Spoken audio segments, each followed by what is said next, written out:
just gotta see Logan and let's talk about it. There's a lot of talk about Logan. Logan is directed by James Mangold, who did the previous Logan movie or The Wolverine, the sequel, who take place in Japan, and starred Hugh Jackman, Patrick Stewart, Daphne Key, and many more who appear in this movie. And basically what this plot of this movie, this is the part of the future timeline in the X-Men universe, and we can see more broken down Logan and more broken down Professor X, and it's about their struggles that, mutant come to extinct. There's no mutants around in the world. There's some little few mutants left, and basically they come across with Loa, aka X-23, no spoilers from the trailers, and they have a little adventure along with X-23 and bad things going on with them three. Okay, there's no lie that I was super excited for this movie. By the trailer from my scene, it looked like a very different film from what I saw. Very different from the Wolverine that James Mangold previously directed.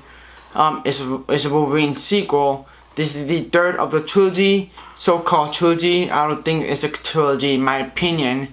And I gotta say, this movie is phenomenal. I mean, it's great. I'm not joking or being cliche about, oh, I'm a superhero, I'm a Marvel fanboy. No, I'm not.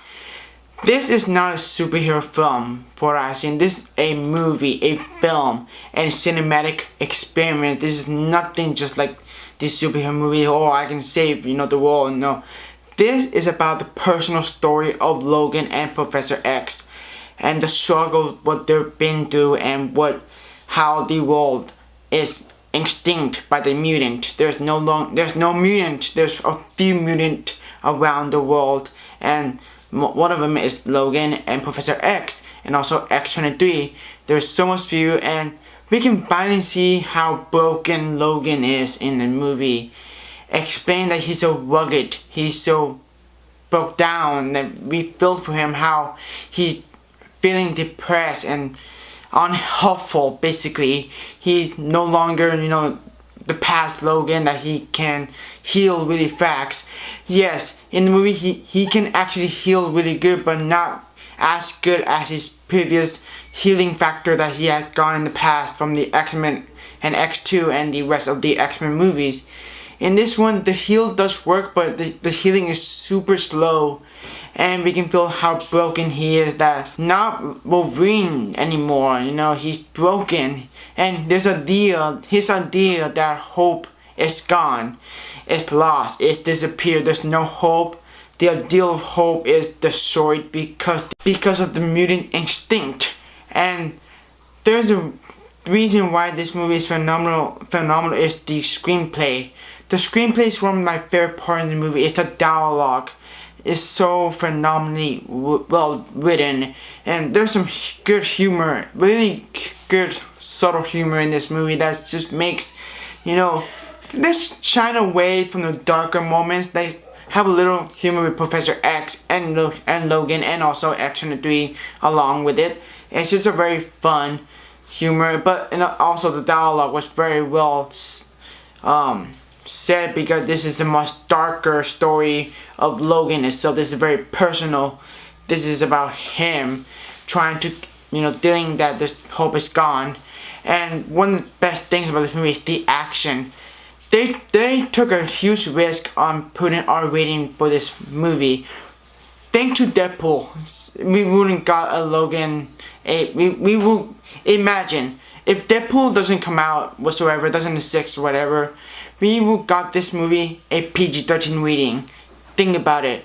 That will affect a lot, because they deserve an R rating. This movie deserves an R rating because the action is just very well choreographed. How violent and brutal, and how satisfying at the same time watching it. It's just like John Wick Chapter 2 saw. The violence was very well done, and how Wolverine kicks some ass.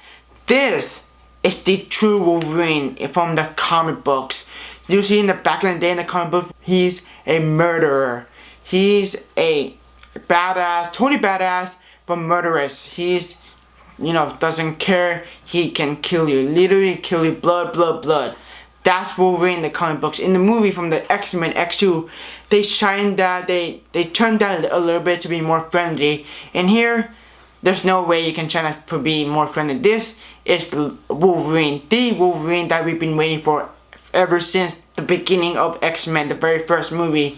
We got that from X2, the X-Men United. We got that from the Mansion Invasion. But in this one, we finally got to see how Wolverine it truly is from the movie. How brutal he can be, how dangerous he can be, and how great the violence and the action scenes in the movie from the first act, second, and third act. Great action scenes throughout the movie. And one of the coolest things about this, there's no dull moments in the movie. I was not bored once in this movie. I was hooked and invested on the story about the personal story about Logan. I was in. There's no problem in the movie. And let's talk about the performance in here. The three performers that shine the most is Hugh Jackman, Daphne Keane, and Patrick Stewart. Let's talk about Patrick Stewart in this performance. He was great as Professor X, a very old, very broken, his mutant power doesn't even work as he used to. And just we can see him how, he's getting older, more useless, and I can feel it. But and the way he performed as the old Professor X was phenomenal. He did a great job, and this is his last film being played by Professor X, and Patrick Stewart did an incredible job. And Hugh Jackman, if you're watching this, I would like to thank a big thank you for playing this character for 17 years. He's been playing for this character for 17 years, since I believe 1999 when the first X-Men came out. And I remember seeing him on DVD, funny enough. And Wolverine was badass. I saw X2 in theaters as a young kid. That was my first X-Men movie. Then it was X-Men, and then X-Men The Last Stand. We don't talk about that. Hugh Jackman deserves a praise in this movie. He truly the Wolverine that we know and love. He owned this character. He is the Wolverine to me as I see him. Every time I see him in the film, yeah, that's Wolverine. I don't know how you're gonna replace another actor to play Wolverine, but this is the Wolverine I love from X-Men, the first X-Men movie. And last but not least, I saved for the best for last for the performance is Daphne Keane, a Latin Spain actress, very young, who got to play Loa and X-23, or aka X-23, I know from the comic books, her name is X-23.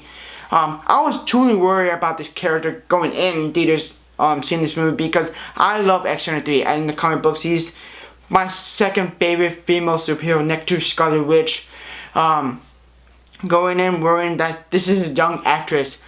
You see, child actors are not good. There's some child actors that are great, phenomenal, from The Nice Guys, you know what I mean. Daphne Keane did a phenomenal job in this. She had no dialogue whatsoever until the third act of the movie. If you've seen the movie, you know why. She did a great job dealing with her expression, feeling, quiet, and also when he go to berserk mode, you can see her expression, attacking, yelling, and I adore her as X-23, and she's just a total badass in the movie. She stole the show, in my opinion, throughout the whole movie. I just adore this character, and I cannot wait for X-23's standalone film that Jan Mangold might develop soon in the future. I'm hoping that can happen if this movie make a lot of money. Another pro from this movie is the pacing. It's so smooth, it's so well paced, and there's no choppy moment, there's no slow moments. It's a total fast paced moment. It flew by, when I watched this movie, and the editing was well edited together, scene by scene. There's no bad editing whatsoever in this movie. And also, it is rare at the end of the movie, not every superhero movie that gave me emotion and made me cry. In this movie, there's some powerful emotional scenes, And I gotta say, not a superhero movie made me cry. This movie, it took me up. It made me cry. I have water in my eyes. I'm not even joking. My friend was there with me. He saw me crying. And it was true. It was real, emotional, powerful. And one of the things this movie done well is the emotion, the evolution of Logan character, what he progressed. Man, it was powerful, emotional, very well done. And it's just, I love the fact that this movie, it gave you emotion. It's very emotional and powerful. That is very effective. And that's one of the things, that's one of the best parts of the movie. It's very emotional. There's some two scenes that is very emotional, powerful. I thought it was well done. Those are the pros, very good pros all in all. Let's go to the cons. Do I have cons? No, I do not. There's no cons. I have no bad things about this movie. This is fantastic. It is rare to get no cons in superhero movies. Usually superhero movies or any movie I review, there will always be cons. This movie, there's no cons whatsoever. I have no problems in this movie whatsoever. It's a nearly perfect movie in my opinion for what I've seen. And overall thoughts on this movie, I thought Logan is an example of the Dark Knight. This is the Dark Knight of the X-Men movie. And this is 10 times better than the X-Men Apocalypse, which is my opinion. X-Men Apocalypse was okay. Not better than Deadpool. Deadpool and Logan is tied together. They're tied. They're brothers, you know what I mean? They love each other. They're tied. And Logan is just a great film, not a superhero movie. This considered a movie, a film, a dramatic film. The struggle of Logan. This is nowhere near a superhero film. I don't see that. Seeing Logan is not a superhero movie. It's a movie with character developments and depth. And this is very well directed, very well written, very well performed. All the actresses and the two villains who were in this movie, I thought they exceed my expectation on this movie. That's what I'm trying to say. And this is rare enough to say this, but I'm gonna give this movie a 10 out of 10. A truly masterpiece. This movie is a masterpiece for what I've seen. I have no problem. There's so many good pros. I can talk about this. This is a movie I can talk days and days about how great this movie is. This is a lesson to all superhero movies. You don't have to make a good, fun superhero movie. You can make a character development, depth superhero movie like Logan is. And yes, there are some superhero movies that's like that, like The Dark Knight and Watchmen, like very depth characters, you know. But there's other that is for fun, for attractive kids. And by the way, if you're a young kid who watching this review, do not watch this movie. Do not watch Logan. It's harder. This movie is not for kids. It's for adults. I'm 18. I'm allowed to watch this movie, and yeah, I'm so grateful. I'm 18 years old and watch this movie. Just like I said, I give this movie a 10 out of 10. A truly masterpiece. Go see this movie, support this movie so we can get an X-23 movie, and X-Force, and Deadpool 2. A lot of those lines coming up for Fox X-Men universe. And Fox, if you listen, give Fantastic Four to Marvel Studios. Enough said. And I hope you enjoyed this review. Comment below what you think of this movie, no spoilers, and tell me what's your cons in the movie. If you have a problem with this movie, I want to let you know. I want to know. And I hope you have a great day, and I'll see you guys in the next video.